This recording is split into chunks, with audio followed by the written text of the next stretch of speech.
Welcome to my channel, Sonia Unapologetic. My name is Sonia, and on this channel, I talk about living a free life from a Black woman's perspective.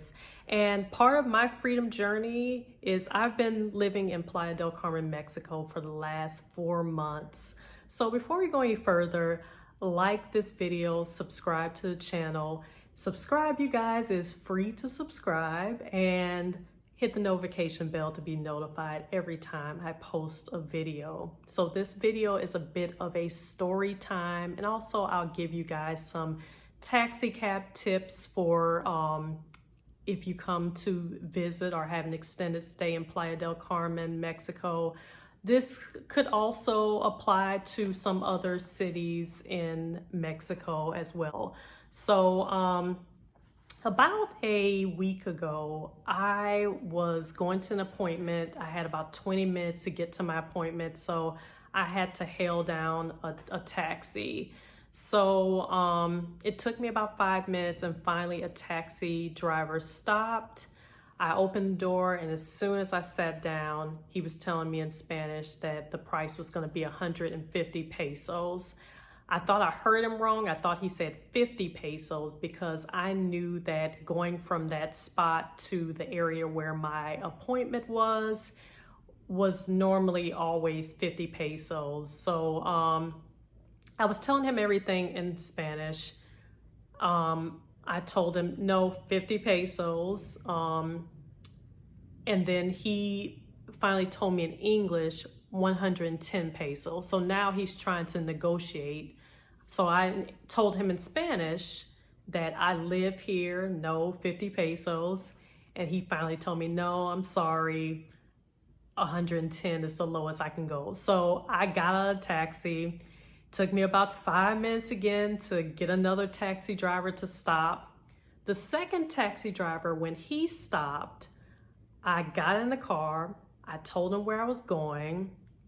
He didn't give me an amount. He just said, okay. He drove me to my appointment. When he stopped, I gave him 50 pesos. He said, okay, told me to have a nice day, and I was on my way. So the difference between those situations, I guess I'll talk about some tips just for you guys to kind of understand what's the difference between those two situations. Why was one guy trying to charge you triple the price? So, okay. For one thing, here in Playa del Carmen and a lot of tourist cities, when you are in the main busy tourist area, know that you are going to get charged more. It's like you're getting charged more for convenience. So here in Playa del Carmen, Mexico, Fifth Avenue is in the central part of the city. Fifth Avenue, you're block up from the beach. That's an area to where a lot of tourists will be. And you'll have a lot of taxi drivers that are just kind of sitting around the area, so they're parked. In those situations, if you're in the central location of Fifth Avenue and you walk up to a taxi driver who is parked, you're going to pay more for convenience. So in those situations, and most likely you're going to be a tourist, you're not from here, you're just wanting to get where you need to go. Most of the time for tourists, they're just going to pay whatever the taxi driver tell them is the amount. In my situation, to where I was going to my appointment, I wasn't on Fifth Avenue. I wasn't in the central tourist area of the city. So, that being said, I should not have been getting charged, triple the price of what I was supposed to get charged. But many times if they look at you or hear your accent and can tell that you are not from here, you're not a native, Spanish speaker, you don't live here, they're automatically trying to charge you more money. So it would benefit you, like if you're going to be here for an extended amount of time, speak to the taxi drivers in Spanish. I know many times people get here, they don't know fluent Spanish. I don't know fluent Spanish, but learn the streets, learn where you're going, look on, the Google Maps or, whatever, map on your phone and see what the cross streets are and tell them, that in Spanish. Say everything in Spanish and say as less as possible if you're not a fluent Spanish speaker. So if you get into the car, you would tell them, say you're going to a restaurant called Cafe Mango. Say, voy a Cafe Mango, Avenida 30 con Calle 12. So basically you're telling them I am going to Cafe Mango at 30th Avenue and 12th Street. So at least know the cross streets and know where you're going, know enough Spanish to tell the taxi driver where you're going, and then just enjoy the ride rather than at the very beginning of the ride, if you're already, cuánto cuesta, you're already asking them, how much does this cost?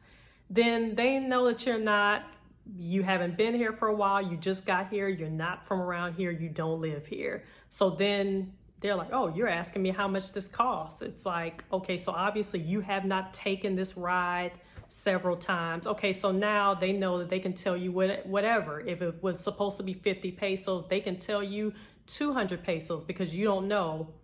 So, the best thing to do is to learn how to say everything in Spanish. So that's how you're going to, show that you're from here, you live here, or you at least know what's going on and you know what you're supposed to be charged. So that's a bit of advice. But then also for you to know what you're supposed to be charged, that means that either you're going to talk to other expats or you're going to talk to the locals and you're going to learn what's the normal rate for me to get from, here to, the doctor's office that I need to go to, here to the nail salon that I need to go to. There's certain places that you're going to go very often, here to the spa. You're going to these places often. Know what the normal rate is to get to those places. So you know that you're not going to have the conversation about negotiating at the beginning. If they're, trying to, do all that at the beginning, you can decide to get out of the cab and wait for the next driver. Or sometimes you might just be in a rush. Like I could have just decided, you know what, it's only 150 pesos and I'm kind of running late. I could have just decided to pay it, but we have to think about it in perspective. I've been here 4 months. If I decide that I'm going to always pay 3 and 4 times the taxi rate just for the simple fact that I'm from the US, that money is going to add up. So, many places here, or many like taco stands here, I can get like 3 tacos for 50 pesos. So, why am I going to pay triple the amount on my taxi fare? And I've basically given someone the taxi fare plus my lunch money and my dinner money because I could have bought lunch and dinner with the rest of that money, but I just, felt like, okay, because I'm from the US, then okay, it's okay for me to always get charged, 3 and 4 times the rate. So I guess we have to think about it in that perspective and not thinking about everything in US dollars. It's like, oh, that's only, $8 or, oh, that's only, $5 or whatever. Don't think about everything in US dollars and it's only this amount. Think about it as do I want to continue to pay 3 and 4 times what I'm supposed to be paying? And if I'm going to be here for 3 months, if I'm going to be here for 6 months, if I am moving here and this is where I live, that is going to add up. You know, that's why throw away your money. So learn the cross streets and where you're going. Learn how to say that in Spanish. Of course, you know, just over your time being here, you're just gonna learn more and more Spanish just in general. But definitely when you're in the taxi cab, say everything in Spanish. And if you don't know fluent Spanish, try to say as least as possible. And I must say, there are some cab drivers to where I tell them where I'm going Spanish, and they want to continue to have a conversation. So I'm like, damn, like, okay, now he's gonna know that I don't speak fluent Spanish. It's like, obviously I'm not from around here. And I've had some of those situations to where the taxi driver is very sweet, and even though, you know, we've had a conversation and he knows that I'm not, you know, from here, you know, I've been here 4 months or whatever, he's still like, okay, I'm not going to overcharge her. So yeah, there are situations to where the person is not going to overcharge you, but the best way to do it is just try to say as much as you can in Spanish. And also don't ask ahead of time what the amount is. Just know the amount already and give them, you know, that amount at the end of the ride. That has worked for me most of the time. I've only had a few times to where, like, say for instance, the ride is supposed to be 50 pesos. And so at the end of the ride, I give the driver 50 pesos and he might say 70 pesos.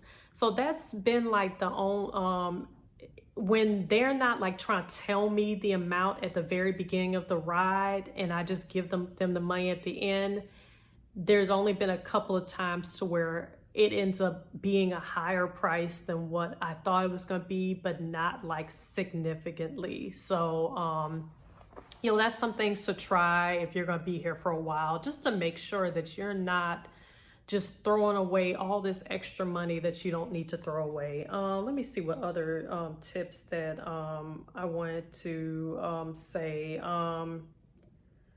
Yeah, I think that was, you know, it. Just basically, you know, when you get here, learn what the prices for your taxi ride, what the normal prices will be. Ahead of time, know where you're going. Don't get in the taxi and then you're on your phone and not knowing where it's at and all this stuff. Know what cross streets you're going to ahead of time so you can just get in the taxi and let them know. There's some locations here that you're looking on the maps on your phone. You're like, okay, where exactly? I'm not seeing where the cross streets are at.